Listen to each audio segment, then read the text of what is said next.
गम्यं वन्दे विष्णु भवभयहरणं सर्वलोकैकनाथम्।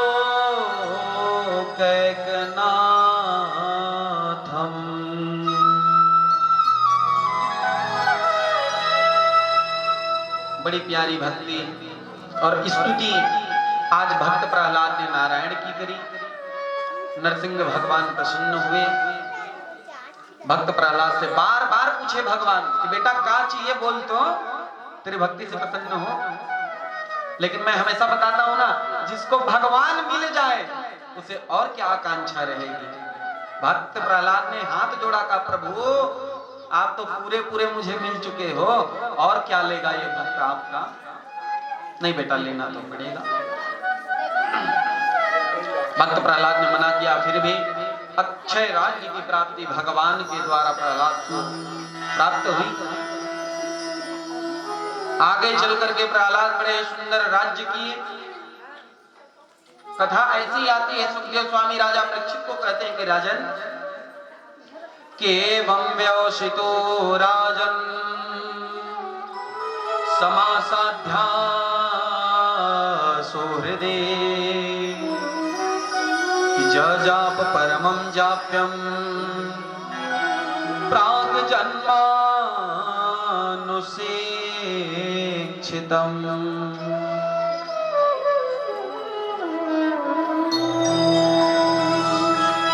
प्रहलाद को अनन्य भक्ति की प्राप्ति हुई ठाकुर जी के द्वारा। सुखदेव जी ने कहा कि राजन, सप्तम स्कंद की कथा को यहीं विश्राम किए, अब अष्टम स्कंद की कथा में श्री सुखदेव जी प्रवेश किए। आठवें स्कंद की कथा में पहली कथा आती है किसकी, जो कथा आप बार बार सुने हो। एक महान बलशाली हाथी, नाम है गजेंद्र। अरे जो गजेंद्र और ग्राह की कथा है ना, ये कोई हाथी और मगरमच्छ की कथा नहीं है, ये आपकी और हमारी कथा है। आप कथा बार बार सुने हो, जानते हो। गजेंद्र नहाने के लिए तालाब गया है, ग्राह ने पैर को पकड़ा, मृत्यु की बेरा आई है। गजेंद्र भगवान को पुकारता है, पहले तो परिवार वालों को पुकारा। कथा आप सब जानते हो। सुखदेव जी ने कहा कि राजन, ये कोई हाथी और मगरमच्छ की कथा नहीं, ये मानव की कथा है, मनुष्य की कथा है। बोले कैसे? मनुष्य की कथा कैसे? कृपा करके सार कथा श्रवण कराएं। तो गजेंद्र ग्राह की कथा अब सुखदेव जी राजा परीक्षित को सुनाना प्रारंभ किए कि राजन, जब दुख आता है मनुष्य के जीवन में, तभी वो प्रभु को याद करता है। ऐसी घटना आज गजेंद्र के साथ में हुई। त्रिकुट नाम का पर्वत है। पर्वत तो एक है, लेकिन उसके 3 कुट है, 3 सिरा है, इसलिए पर्वत का नाम है त्रिकुट। और त्रिकुट पर्वत के नीचे में एक महान वन है, जंगल। और उस जंगल में नाना प्रकार के जीव जंतु रहते हैं। और उसी जंगल के बीच में बड़ा ही विकराल हाथी का एक झुंड है। और उस हाथियों के राजा हैं श्री गजेंद्र महाराज। और उस जंगल का भी राजा है गजेंद्र। जंगल के राजा हम किसको जानते हैं? शेर को। लेकिन उस हाथी गजेंद्र में इतना ताकत था, इतना बल था, जब वो गजेंद्र चलता धरती में तो धरती कांपने लगती थी। शेर देख करके डर जाता, अरे गजेंद्र आ रहा है। सभी जीव जंतु रास्ता दे देते गजेंद्र को, इतना उसमें अपार शक्ति था, ताकत था। अब हाथी का स्वभाव होता है, जहां भी जल देखेगा, पानी देखता है, तो गजेंद्र का मन व्याकुल हो जाता है कि मैं उस जल में जाता, स्नान करता। गजेंद्र हाथी भी अपने परिवार को लेकर के जंगल के अंदर प्रवेश करने लगे, घूम रहे थे। उसी समय जंगल के बीच में एक सरोवर दिखाई दिया, तालाब। बड़ा सुंदर निर्मल जल था उस तालाब में। बहुत सुंदर सुंदर कमल के पुष्प खिले थे।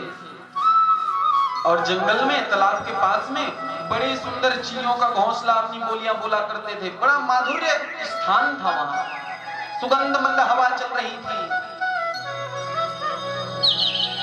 और ऐसे सुंदर तालाब में गजेंद्र हाथी अपने परिजनों को साथ में लेकर के तालाब के अंदर में प्रवेश करता है। अब गजेंद्र उस तालाब में अपने परिवार वालों के साथ में नहा रहा था। सैकड़ों पत्नियां गजेंद्र की, सैकड़ों बच्चे एक साथ तालाब में स्नान कर रहे हैं। कभी हाथी के बच्चे तालाब से जल अपने सूंड में भरते, अपने पिताजी के ऊपर में डालते। कभी गजेंद्र सूंड से पानी भरता, अपनी पत्नियों के ऊपर में डालता। ऐसे महाराज हंसी खुशी सब स्नान कर रहे थे। उसी समय एक घटना घटती है। उस तालाब में रहने वाला था ग्राह।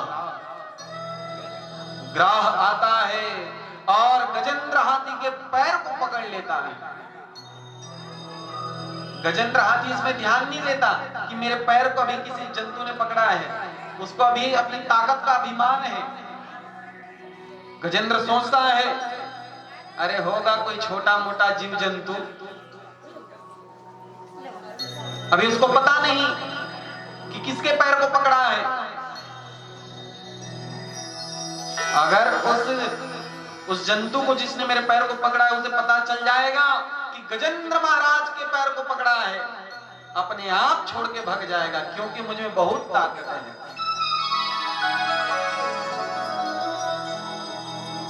अभी भी गजेंद्र अपने ताकत का अभिमान कर रहा है, लेकिन थोड़ा समय व्यतीत हुआ, ग्राह अपने पकड़ को और मजबूत करता है और धीरे धीरे धीरे गजेंद्र को तालाब के अंदर खींचना प्रारंभ करता है। गजेंद्र समझ गया ये कोई छोटा मोटा जीव जंतु नहीं जिसने मेरे पैर को पकड़ा है।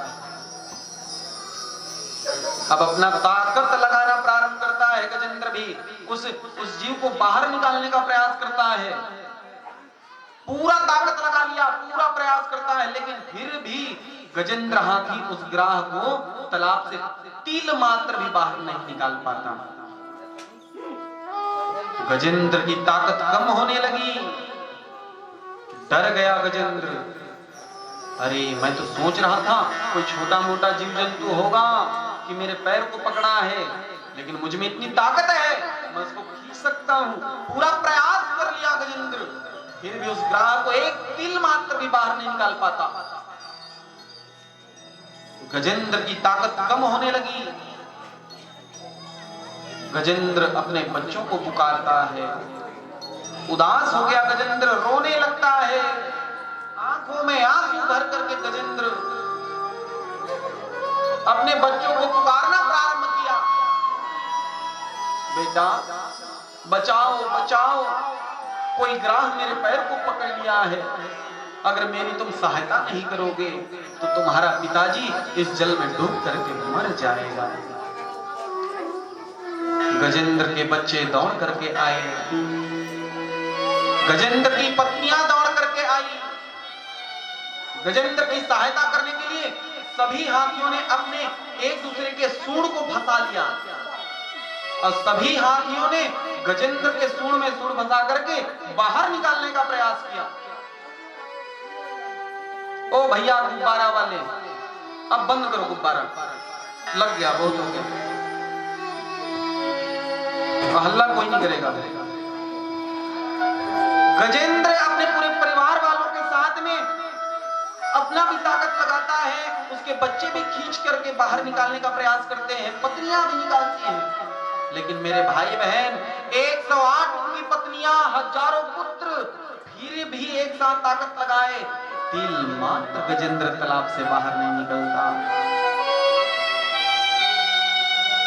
एक दिन हुआ, 2 दिन हुए, 3 दिन हुए, 1 हफ्ता का समय व्यतीत हो गया। उसको निकालने का प्रयास कर रहे हैं पूरे परिवार वाले, फिर भी गजेंद्र बाहर नहीं आता। ग्राह अपने पकड़ को और मजबूत करता है और तालाब की ओर खींचना प्रारंभ करता है गजेंद्र को।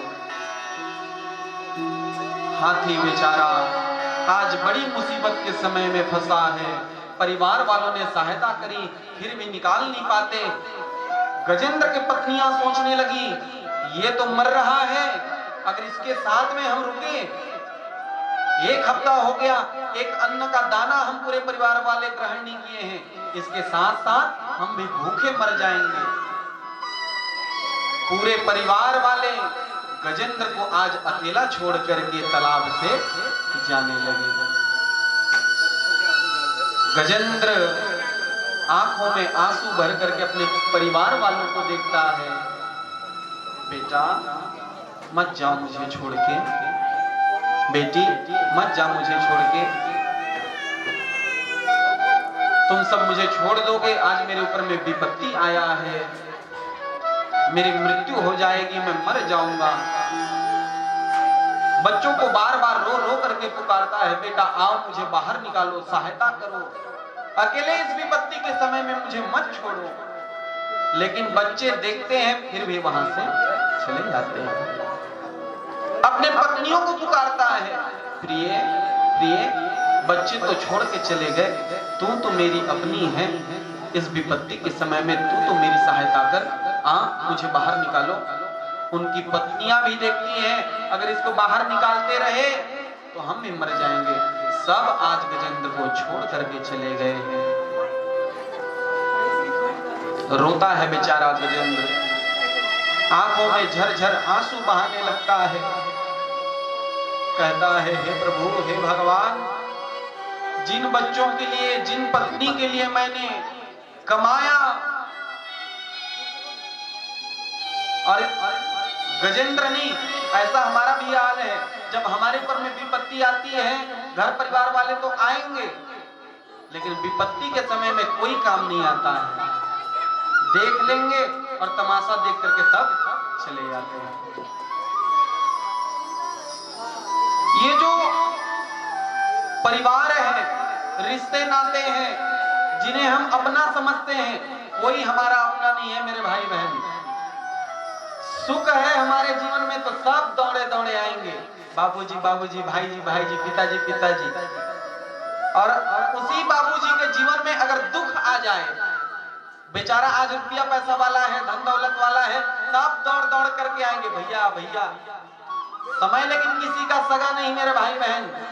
आज धन गया, हम गरीब हुए, जो दौड़ दौड़ करके आते थे हमें देखना भी पसंद नहीं करेंगे। ये बिल्कुल सही बात है।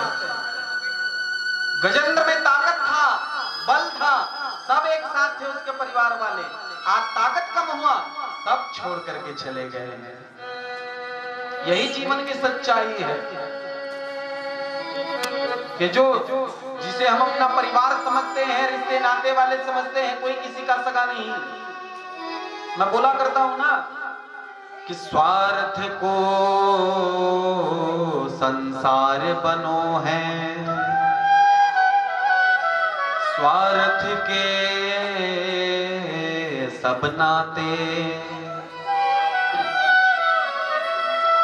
विपत पड़े तो लाख बुलाओ,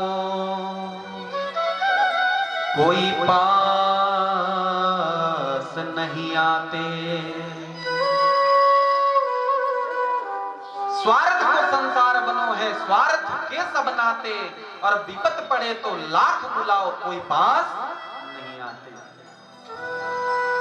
सब रिश्ते नाते में स्वार्थ है, जितने परिवारजन है सब में स्वार्थ है।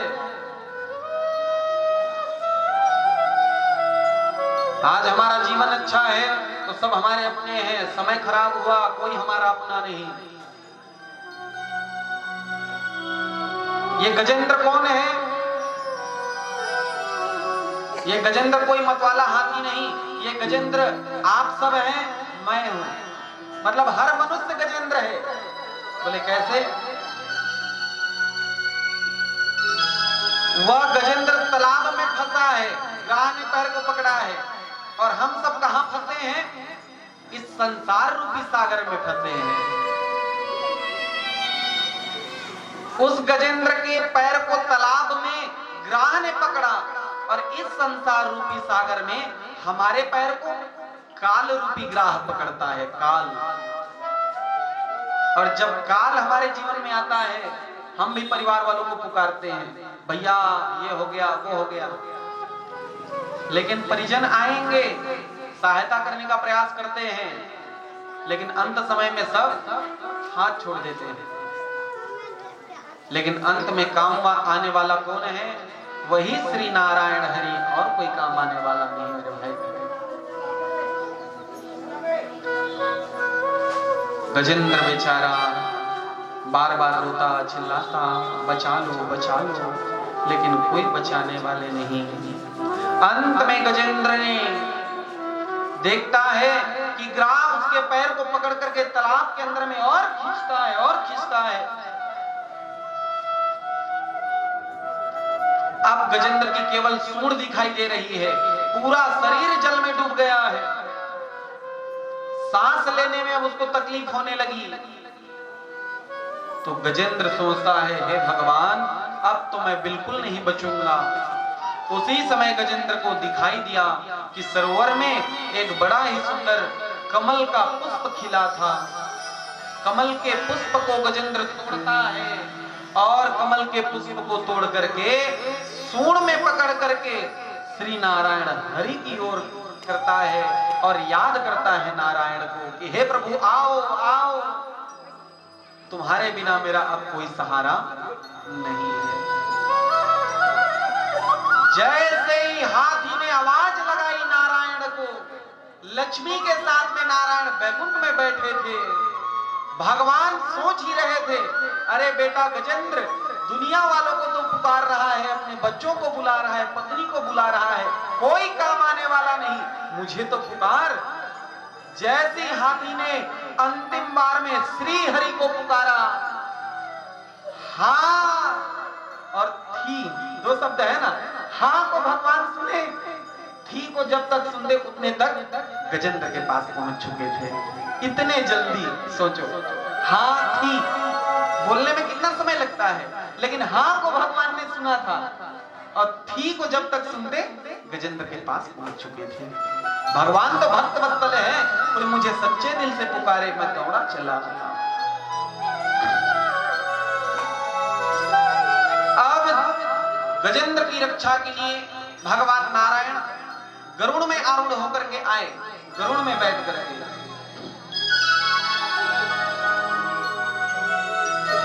गरुड़ उड़ रहा है और गरुड़ में भगवान बैठ करके आए हैं। लेकिन यहां एक और घटना हुई।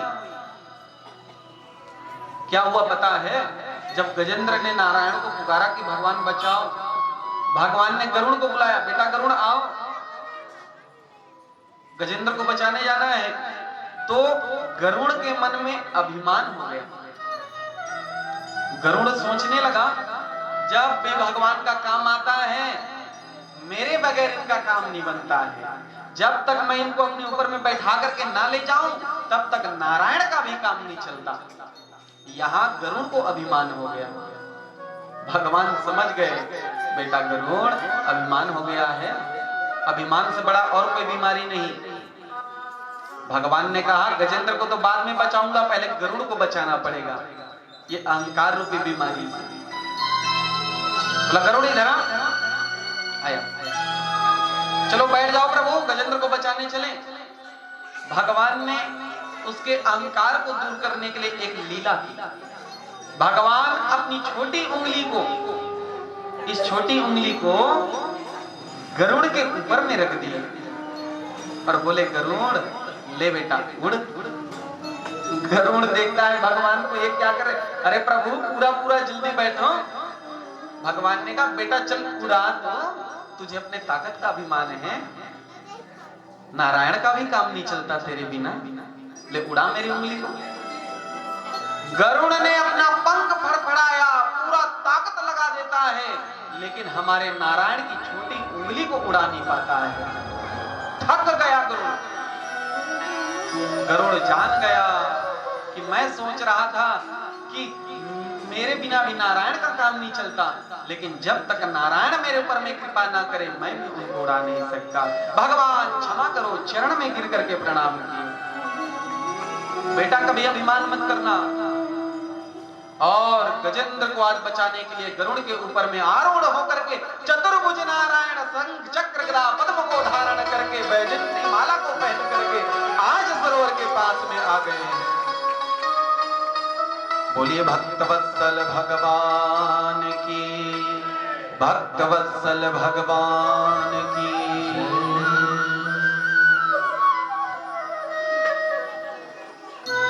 अब नारायण पहुंचे, चक्र सुदर्शन को आदेश दिया। चक्र सुदर्शन घूमता हुआ आया है और ग्राह के धड़ से सर को अलग करके गजेंद्र की मुक्ति कराई।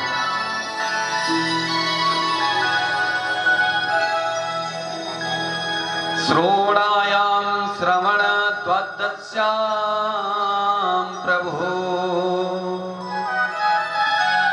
मुहूर्ते विजिता नमः।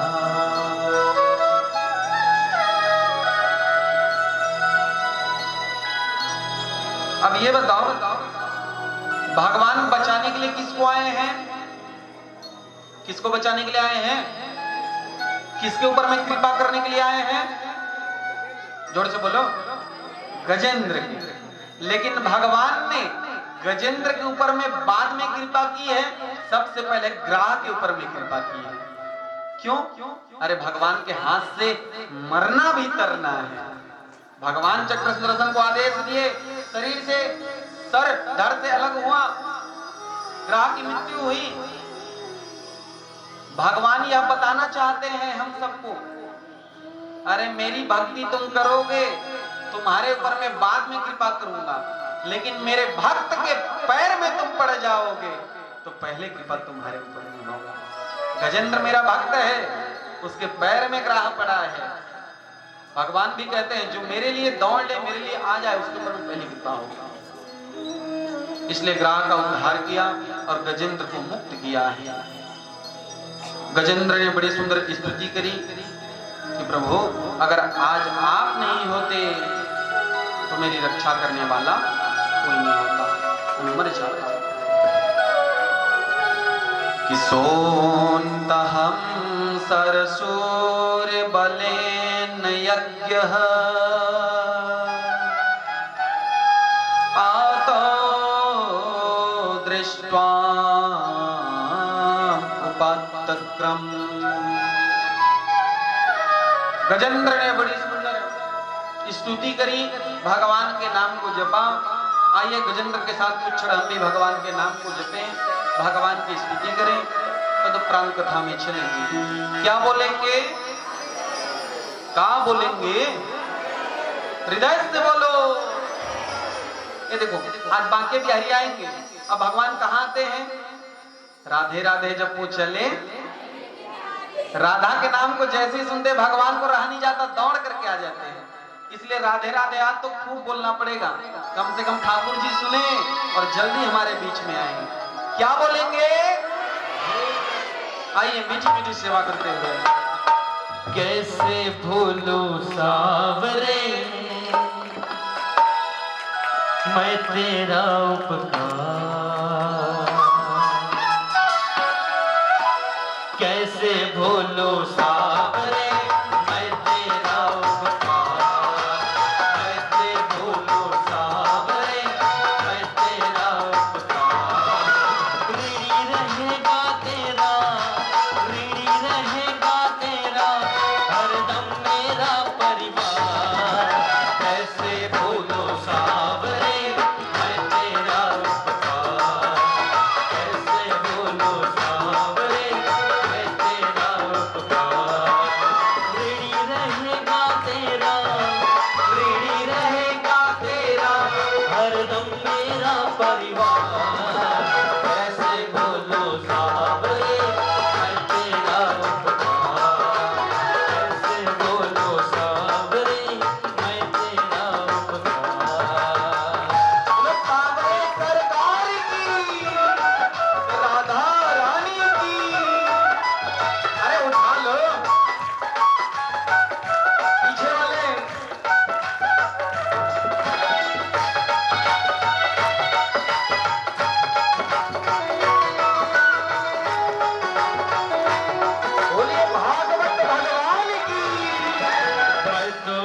काबिल नहीं था, फिर भी एक पहचान मिला।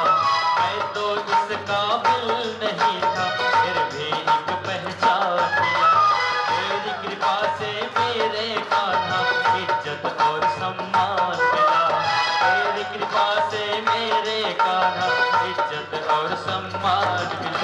मेरे बिगड़े काज सवारे, मेरे बिगड़े काज सवारे, आया द्वार।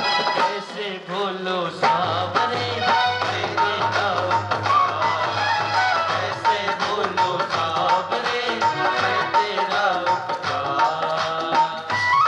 राधे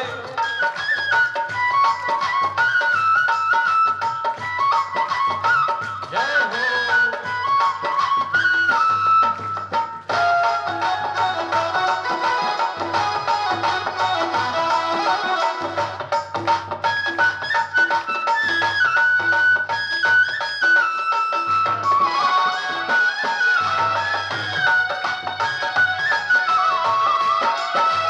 ना तो मांगो हीरे मोती, ना तो चांदी सोना। ना तो मांगो हीरे मोती, ना तो चांदी सोना। तेरे चरणों का मिल जाए एक छोटा सा कोना। तेरे चरणों का मिल जाए एक छोटा सा कोना। मेरी झोली तू भर दे, मेरी झोली सुनी भर दे, करता हूँ तुमसे प्यार। कैसे भूलो सावरे मैं तेरा उपकार, कैसे भूलो सावरे मैं तेरा उपकार। इस सावरे सरकार की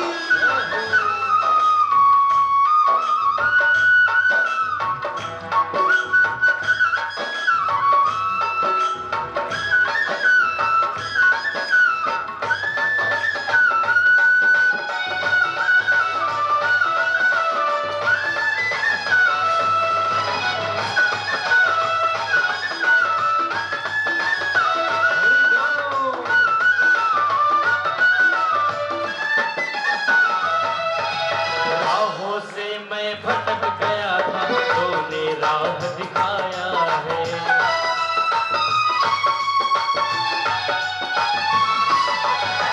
राहों से मैं भटक गया था, तूने राह दिखाया है।